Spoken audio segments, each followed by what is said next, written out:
Hi, this is Team Kimchi Tron. I'm Conley, the first presenter. Here's the content. Let's start from the introduction. Our target paper is Clarinet, which is about speech synthesis. Among several subdomains, we are focusing on text-to-speech TTS. You can think of Google Home, Siri, or a service reading a book by the celebrity's voice as examples. Specifically, TTS system generates waveform corresponding to the given input with two main modules, front-end and back-end. Front-end converts raw text into audio features based on linguistic analysis. And back-end converts the output of front-end into waveform. In the past, Deep Voice 1 and 2 retained the traditional TTS pipeline, so they consist of individual parts. But in Deep Voice 3, Tacotron, and Chartwave, they came up with more compact architectures by fully utilizing neural nets such as attention-based sequence-to-sequence model. However, they still need a vocoder to convert the predicted spectrogram to raw audio. The problem here is that the main degradation of output is from the mismatch between front and back end because they are trained separately. There are some previous works named end-to-end, but it actually refers to internal connection of front end with a separate back end or vice versa. Therefore, it is important to connect both front and back ends to make true end-to-end TTS system. In Clarinet, they propose a single step by building a model called BridgeNet for concatenating the front and back ends. It enables fast end-to-end training from the scratch, but because it is a kind of naive way, there's still room for improving and we're gonna explore it. We choose LJ speech and VCTK dataset. First one is general dataset for single speaker TTS, and the second one is for multi-speaker TTS task. Hi, my name is Kimchi Tron, and I will present the application result.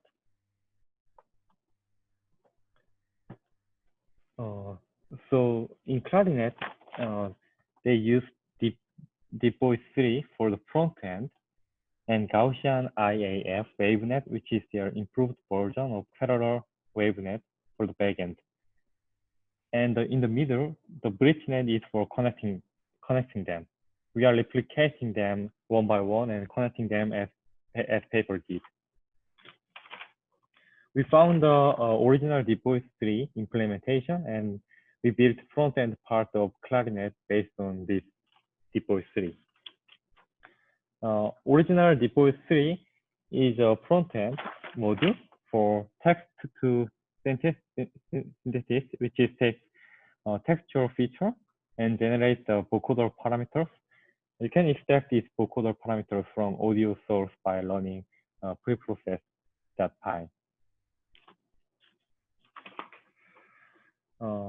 In Clarinet, we need to pass hidden state to BridgeNet as well as outputting Meru spectrogram. So we discard converter from the original Deep Voice 3 and using decoder state directly from forward function of the decoder class.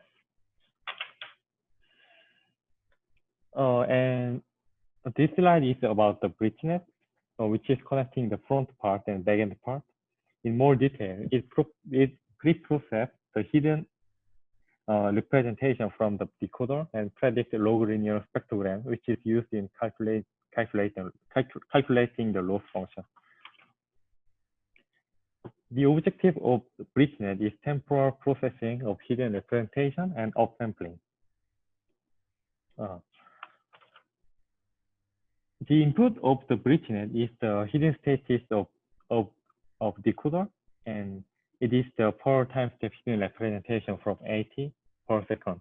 And the output is the per time step hidden representation from 24,000 per second.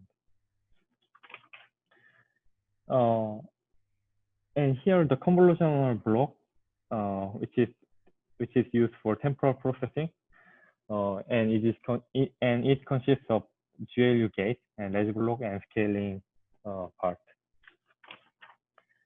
The transpose convolution block consists of transpose convolution layer with stride 15 and 20. For this BridgeNet, however, we didn't found any reference code, so we are working from the scratch, and we still working on this part. And the backend part, which is vocoder. The vocoder of Clarinet was implemented based on parallel wavenet. We found a GitHub repository that implemented vocoder of Clarinet by using PyTorch. So this vocoder takes mail spectrogram as an input and produce waveform. And we analyze the structure of this code.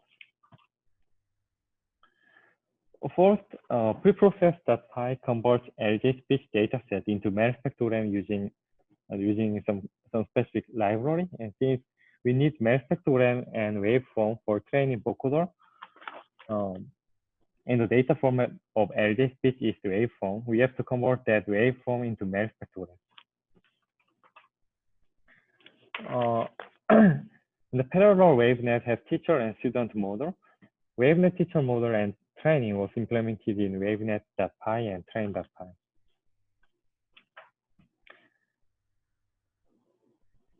Wavenet student model and training was implemented in wavenet IAF.py and train student.py.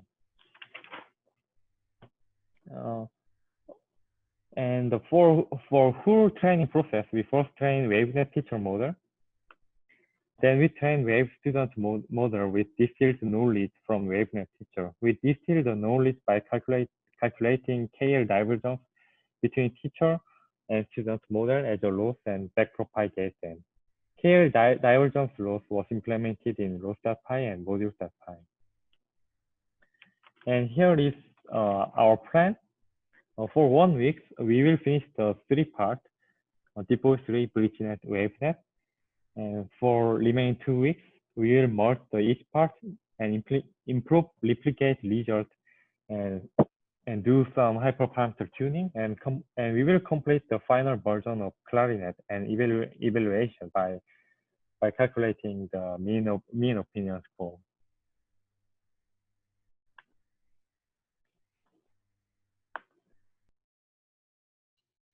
Next, we will explain our improvement plan. These slides are quite similar with project proposal slides. First, we will use another divergences as a regularizer. Clarinet uses student and teacher network for stabilized training. To match the latent distribution between student and teacher network, it uses modified KL divergence as a regularizer. However, KL divergence has its disadvantage. When px goes to 0, KL divergence assigns an extremely low cost. This means that when we use KL divergence, it is hard to generate samples that are not in the training data distribution. Therefore, instead of using KL divergence regularizer, we will replace it to another divergences such as F divergence family and EM distance. Second, we will improve BridgeNet by modifying their architecture. Unlike other TTS network, Clarinet uses BridgeNet. The role of BridgeNet is that it enables backpropagation between text-to-mail network and vocoder network. Also, it extracts features of mail spectrogram and passes them into vocoder network. Therefore, to utilize the role of the BridgeNet, we will replace ResNet architecture to DenseNet architecture. It will enable more feature extraction on BridgeNet. Also, we thought that one of the most important information that have to be passed from text to mail network to vocoder network is attention, since attention is key part of text to mail network to generate high fidelity mail spectrogram.